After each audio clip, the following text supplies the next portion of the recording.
रुक्मणी युगल सरकार की विवाह मंडप में पहुंचे हैं। वैदिक मंत्रों के साथ भगवान का विवाह हुआ। माता रुक्मणी जी ने प्रभु के गले में जयमाला प्रदान की है।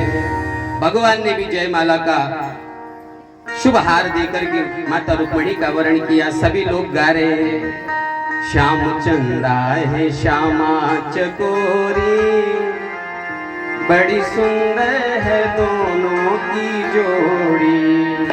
श्याम चंदा है श्यामा चकोरी, बड़ी सुंदर है दोनों की जोड़ी। श्याम रसिया है श्यामा रसीली, श्याम रसिया है श्यामा रसीली। कृष्ण छलिया है राधा शर्मीली, कृष्ण छलिया है राधा शर्मीली। कृष्ण काला है राधा है गोरी, कृष्ण काला है राधा है गोरी। बड़ी सुंदर है दोनों की जोड़ी, बड़ी सुंदर है दोनों की जोड़ी। दोनों में है प्रेम ये ज्यादा, दोनों में है प्रेम ये ज्यादा। राधा मोहन है मोहन है राधा, राधा मोहन है मोहन है राधा। कृष्ण मन का मधुप राधा भोरी, कृष्ण मन का मधुप राधा भोरी। बड़ी सुंदर है दोनों की जोड़ी, बड़ी सुंदर है दोनों की जोड़ी। कृष्ण गोपाल गोकुल का राजा, कृष्ण गोपाल गोकुल का राजा। ब्रज की सरकार है रानी राधा, ब्रज की सरकार है राधा। चिरंजीव ये दोनों की जोड़ी, चिरंजीव ये दोनों की जोड़ी। बड़ी सुंदर है दोनों की जोड़ी, बड़ी सुंदर है दोनों की जोड़ी। श्याम चंदा है चंदा चकोरी, श्याम चंदा है श्यामा चकोरी। बड़ी सुंदर है दोनों की जोड़ी, बड़ी सुंदर है दोनों की जोड़ी। बड़ी सुंदर है, बड़ी सुंदर है, बड़ी सुंदर है दोनों की जोड़ी। भगवान का सुंदर विवाह हुआ। वेद मंत्रों के चारण के साथ सुंदर विदाई हुई है।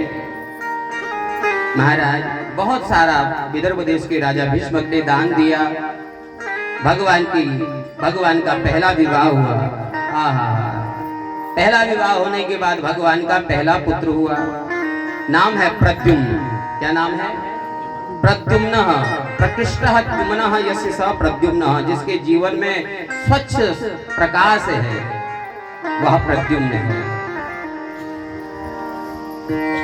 जैसे ही यह पुत्र पैदा हुआ, संबरासुर का नाम का एक दैत्य से सूतिका ग्रह से उठा करके ले गया भगवान के पुत्र को। संबरासुर नाम का राक्षस सूतिका ग्रह से उठा के ले गया, समुद्र में फेंक दिया। मछली ने खा लिया।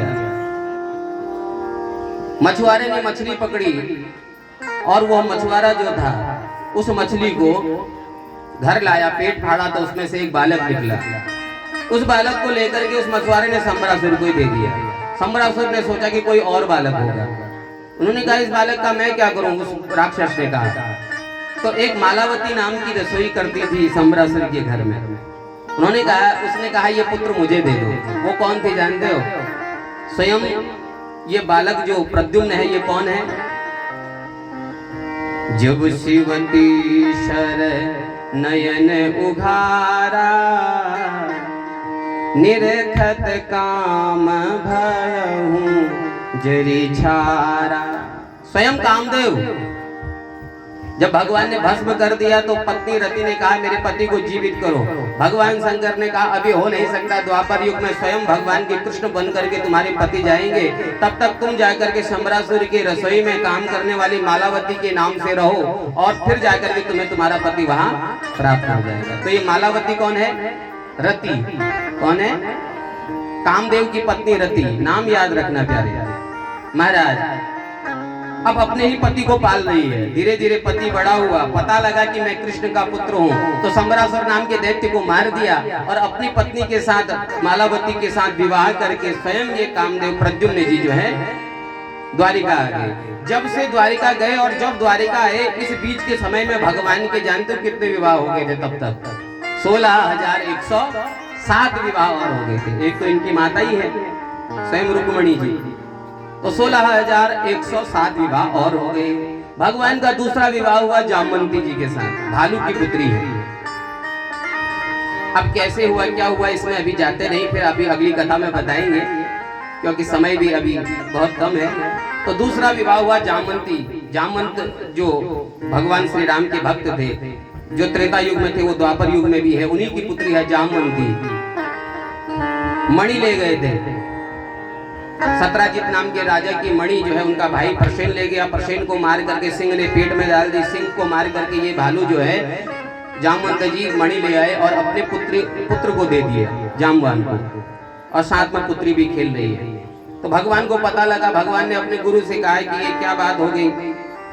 सब लोग ऐसा कह रहे हैं कि मैंने सत्राजित के भाई को मार दिया, मेरी कुंडली देखिए जरा। जैसे ज्यादातर हमारे पास लोग लेकर के आते हैं ना कुंडली, तो वैसे ही गुरुजी जरा कुंडली देखिए। गुरुजी ने कहा कन्हैया लगता है तुमने चौथ का चंद्रमा देख दिया। चौथ का चंद्रमा अभी कुछ दिन पहले गया। भाद्रपद शुक्ल पक्ष चतुर्थी जो होती है, जिस दिन गणेश जी की पहली पूजा होती है, उसे चौथ का चंद्रमा कहते हैं। उस दिन चंद्रमा का दर्शन करने से कलंक लगता है, ऐसा कहना है ना। चंद्रमा का दर्शन नहीं होता। तुमने चौथ का चंद्रमा देख दिया कृष्ण।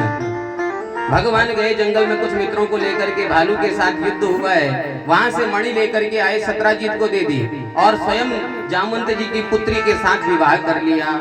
इसलिए भगवान का दूसरा विवाह हुआ भालू की पुत्री के साथ। अब मणि लेकर के सत्राजित को बड़ा पश्चाताप हुआ, मैंने कृष्ण पर कलंक लगा दिया। तो कलंक कैसे धुलेगा जब हम इनके ससुर बन जाएंगे। तो उनकी पुत्री है, नाम है सत्यभामा, इसलिए भगवान का तीसरा विवाह हो गया सत्यभामा के साथ। कालिंदी यमुना जी तपस्या कर रही थी यमुना किनारे भगवान को पति रूप में प्राप्त करने के लिए। अर्जुन के साथ भगवान यमुना किनारे आए। अर्जुन ने पूछा देवी कौन हो? बोले मैं कालिंदी हूँ, सूर्य की पुत्री हूँ, यमराज की बहन हूँ। किस लिए तप कर रही हो? भगवान श्री कृष्ण हमें पति रूप में प्राप्त हो जाए। बोले वो यही आए हैं, तुम्हारा विवाह कर देते हैं। तो अर्जुन ने मंत्र पढ़ दिए और भगवान का चौथा विवाह हो गया कालिंदी के साथ। विंद और अरविंद नाम के दो राजा हैं, इनकी बहन है, नाम है मित्रवृंदा। भगवान का पांचवा विवाह हुआ मित्रवृंदा के साथ। सत्राजित नाम के एक राजा हैं, इनकी पुत्री है, नाम नग्नजित नाम के राजा हैं, इनकी पुत्री है, नाम है नग्नजित, इन्हें सत्या भी कहते थे। भगवान का छठा विवाह हुआ सत्या के साथ। एक राजादि नाम की देवी राज्य करती है, स्त्री है और राज्य करती है। इनकी पुत्री है, नाम है भद्रा। भगवान का सातवां विवाह हुआ भद्रा के साथ। एक और राजकुमारी है, नाम है लक्ष्मणा, मद्र देश के राजा है, नाम है लक्ष्मणा, उनकी पुत्री है, नाम है लक्ष्मणा। भगवान का आठवां विवाह हुआ लक्ष्मणा के साथ। एक और राजा है, नाम है भौमासुर। इसने 16,100 राजकुमारियों को बंदी बना करके रखा था और संकल्प लिया था जिस दिन 20,000 हो जाएंगी सबके साथ एक ही मुहूर्त में विवाह करूंगा। 20,000 हो जाएंगी जिस दिन। और माता अदिति के कुंडल चुराए हुए थे, वरुण का छत्र भी चुराया हुआ था। भगवान सत्यभामा के साथ गए और भौमासुर का वध कर दिया। अब 16,100 जो राजकुमारियां हैं, भगवान ने सोचा इनके पास दो ही मार्ग है, या तो ये कुएं में कूद जाके मर जाएंगी या ये गलत रास्ते में चली जाएंगी, क्योंकि कोई इनके साथ विवाह करेगा नहीं, क्योंकि दूसरे के कारागार में रह के आई है, लोग इनसे विवाह करेंगे नहीं। तो भगवान ने कहा कि देवियों यदि बुरा न मानो तो आपके साथ में विवाह करना चाहता हूँ। जब भगवान स्वयं कहे कि मैं आपके साथ विवाह करना चाहूंगा, इससे बढ़िया और सौभाग्य की बात क्या होगी उनके लिए। तो सबने एक साथ सहमति करी और एक ही मुहूर्त में भगवान ने 16,100 राजकुमारियों के साथ विवाह कर दिया। इसलिए भगवान के कितने विवाह हुए? 16,108 विवाह हुए। बोले द्वारिकाधीश भगवान की। भगवान से बारी बारी से प्रत्येक रानी रूठती है, लेकिन रुक्मिणी जो है भगवान से कभी रूठती नहीं। पति और पत्नी के बीच में रूठना मनाना चलता है ना, तो रूठने में सबसे पहला नंबर है सत्यभामा का। सबसे ज्यादा रूठती है कौन भगवान से? सत्यभामा। सत्यभामा इसलिए रूठती है क्योंकि उनके पास, उनके पिताजी के पास जो मणि थी, वो मणि का प्रताप ये था। आप भी रूठते हैं क्या? बोले जय श्री कृष्ण। जैसे रूठने की बात आई तो पीछे मुड़ के देखा आपने ना। तो जो सत्यभामा है, सत्यभामा के पिताजी के पास एक मणि है। उस मणि का प्रताप है कि उस मणि की रोज पूजा करो तो 8 भार सोना रोज देती है, 2 कुंटल सोना। अब जिस घर से इतनी बड़ी मणि आएगी, इतना बड़ा दहेज आएगा, तो वो पत्नी ज्यादा रूठेगी क्योंकि ज्यादा मालटाल वहीं से आया है। तो इसलिए सत्यभामा ज्यादा रूठती है, लेकिन रुक्मिणी जी कभी नहीं रूठती। इसलिए रुक्मिणी जी के लिए विशेष स्थान है। आज भगवान जी की आयु हो गई है। भगवान के जो पुत्र हैं, नाम है प्रद्युम्न, उनकी आयु है 50 वर्ष की। कितने वर्ष की? उनके जो पुत्र हैं नाम है अनिरुद्ध। प्रद्युम्न के पुत्र अनिरुद्ध, इनके भी 2 विवाह हुए। एक तो स्वयं रुक्मिणी के पोती के साथ हुआ और दूसरा विवाह हुआ बाणासुर की पुत्री उषा के साथ। और जो पोते हैं भगवान के, जो पुत्र हैं 50 साल के, जो पोते हैं 25 साल के अनिरुद्ध जी, और दादाजी हैं 15 साल के। कितने साल के? दुनिया में कोई ऐसे दादाजी देखे? बेटा हो 50 साल का, पोता हो 25 साल का और दादाजी हो 15 साल के। क्यों? क्योंकि काल का असर भगवान पर नहीं होता। भगवान ने, श्री रामचंद्र जी ने 13,000 वर्ष तक राज्य किया, लेकिन कभी भी 15 से 16 वर्ष के नहीं हुए, बच्चे रहे। दाढ़ी वगैरह कभी नहीं आई उनके चेहरे पर, कहीं पढ़ा भी नहीं होगा आपने। तो महाराज आज भगवान की आयु जो है 15 वर्ष की है। इसका फायदा उठाया। कभी कभी क्या होता है, जब तीनों बेटा, पोता और दादा तीनों राजमहल को जाते, तो रुक्मिणी और सभी अन्य रानियां चक्कर में पड़ जाती कि पोता कौन है और दादा कौन है। कभी कभी अनिरुद्ध को दादा समझ ले, भगवान समझ लेते। इसी का फायदा उठाया एक व्यक्ति ने, नाम है पौंड्रक। दिखने में सुंदर था। पूछा कैसे दिखते हैं भगवान? बोले उनके 4 हाथ, दो नकली हाथ लगा दिए इसने। बोले क्या क्या है? शंख चक्र गदा पद्म है 4 हाथों में, तो नकली शंख चक्र गदा पद्म। और क्या है? बोले एक गरुड़ है, तो एक नकली गरुड़ लगा दिया। बटन ऑन करता तो पंख हिलने लगते। ऐसे उसने आडंबर करना शुरू कर दिया, भगवान के नाम का आडंबर। भगवान गए उद्धव के साथ और वही पौंड्रक का उद्धार कर दिया। उसके बाद पांडवों ने राजसूय यज्ञ किया। राजसूय यज्ञ का एक अर्थ होता है सारे राजाओं को जीत के लाओ, तब जाकर के राजसूय यज्ञ किया जाता है। अब यहाँ हम कथा को देते हैं विश्राम, क्योंकि समय हो गया है और फिर भी हमने दौड़ कुछ ज्यादा ही लगाई। कल इस कथा का विश्राम होगा, तो कल हम भगवान को भी उनके धाम को प्रस्थान कराएंगे, क्योंकि आज अगर करा दिया तो कल का दिन हमारे पास यज्ञ के लिए शेष है, तो किंचित चर्चा कल करनी है। इसलिए बाकी की कथा हम संक्षिप्त रूप में कल आपको श्रवण कराएंगे। आज 7 दिन व्यतीत हो गए। आप सभी का बहुत बहुत धन्यवाद, आभार रौतेला बंधुओं का कि आपने दिव्य अनुष्ठान इस अपनी भूमि में करवाया है। आपकी अपनी माता जी के वचनों पर चलने के हेतु उनकी इच्छा थी कि हो, और आपका साथ आपके सभी सगे संबंधियों ने, सभी भाइयों ने, सभी भांजों ने, सभी ने मिलकर के दिया। बंधुओं ने सभी का धन्यवाद हाथ जोड़ करके भी कर दीजिए। उसके बाद